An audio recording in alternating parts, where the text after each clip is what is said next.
Appel pour une opposition extra-parlementaire structurée et forte. Les députés viennent de faire leur rentrée parlementaire. Sur les 5 élus de l'opposition, 2 ont refusé de siéger, créant une situation inconfortable aux 3 autres privés de la constitution d'un groupe parlementaire. Si après injonction du bureau de l'Assemblée aux députés absents, les 2 maintiennent leur position de ne pas siéger, on pourrait recourir à une élection partielle telle que le prévoit la Constitution. Mais quels que soient les résultats qui en sortiraient, rien ne changera, le rapport de force au sein de la nouvelle Assemblée et dans le pays restera toujours en défaveur de l'opposition. Alors la question se pose, une fois encore, de savoir, par quels moyens arriver à structurer et à renforcer l'opposition totalement anéantie dans le pays à l'issue des élections du 29 avril 2024. Pour répondre à cette question, la CDPABT avait proposé il y a 17 ans 2 articles.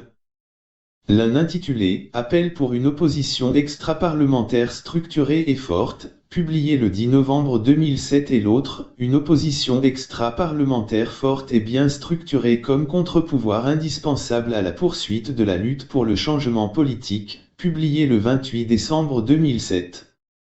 Au regard de la grave situation créée par les élections du 29 avril 2024, il est nécessaire de construire un contre-pouvoir fort, pour la poursuite de la lutte en vue d'un changement démocratique. Pour être utile dans la construction d'un nouvel avenir, nous republions ci-après le premier article. Le lundi 17 juin 2024. La rédaction. Appel pour une opposition extra-parlementaire structurée et forte. Le Togo vient donc d'entrer dans la période post-électorale. Les résultats proclamés ne sont guère surprenants. Le régime et son parti ont toujours manifesté leur volonté de tout faire pour empêcher l'alternance au pouvoir. Le contenu de l'accord politique global ne fait aucun doute là-dessus. Ce qui aurait été plutôt surprenant, c'est que le RPT ne sorte pas de ces élections avec une majorité absolue. Les résultats proclamés montrent une fois de plus que depuis le 5 février 2005, la situation politique du pays n'a pas changé dans le sens des aspirations de la population.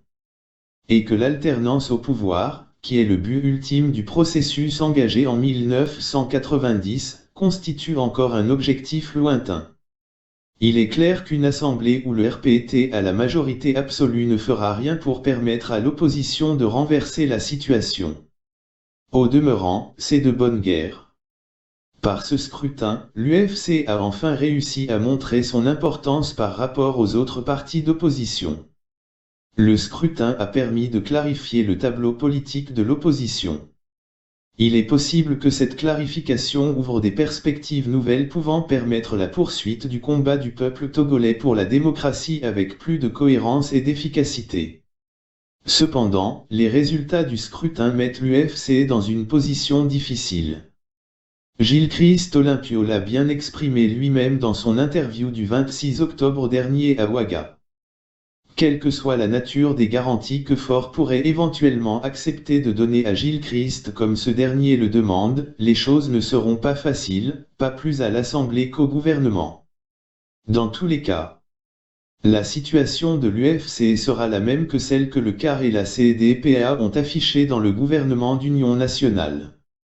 Dans le prochain gouvernement et dans les présentes conditions politiques, l'UFC aussi ne pourra rien faire dans le sens d'une réelle démocratisation du système politique en vigueur, pour permettre l'alternance démocratique au pouvoir.